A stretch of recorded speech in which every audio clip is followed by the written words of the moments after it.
Tape Maboeh otak pajo segar badan. Teng teng teng. Pakai on kuah dan on coklat on ketaban.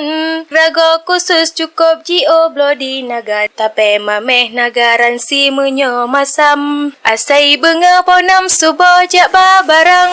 Teng teng teng. Tape Maboeh tetap pajo cita walam. Assalamualaikum warahmatullahi wabarakatuh. Bunda Latifah yang sering disapa warga Maboeh, wanita 77 tahun janda yang masih awet muda itu, tiada hari tanpa keliling kampung. Ia tinggal sebatang kara di sebuah rumah sederhana di Kampung Bangkit yang sehari-hari keliling desa menjual tape untuk ngan gepu asap dapu. Tape Maboeh diakui warga cukup manis lagi saka. Kenapa tidak? Rago saja dipesan dari luar daerah iaitu Nagan Raya Melabuh. Maboeh kini hidup sendirian setelah berpisah dengan suami tercinta Muhammad karena meninggal dunia pada tahun 2002.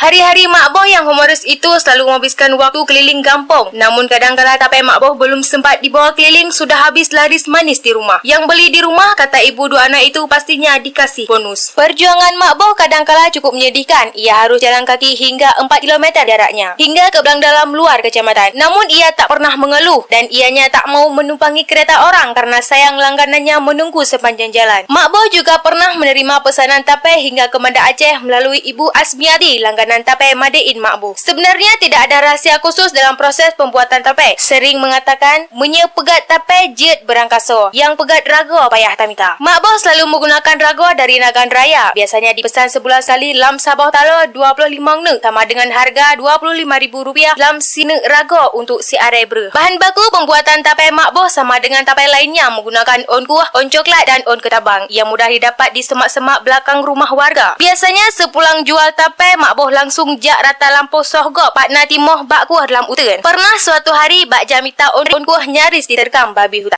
Lo dengan kepak on kuah. Ijak boy baca aku mali. Terkejut aku.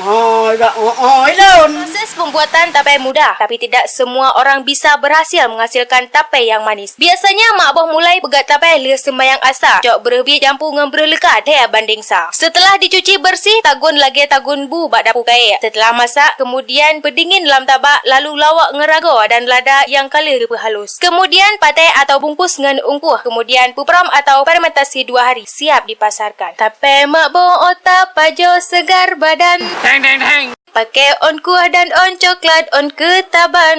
Rago khusus cukup jio blodi naga. Tape mameh nagaran si menyo masam. Asai benga ponam subo jak barang.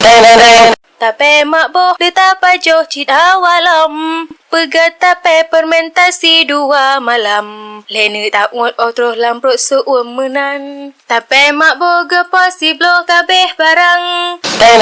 Urang yang bloh musau-musau cit langganan. 1 bungkus 5.000 ambil barang.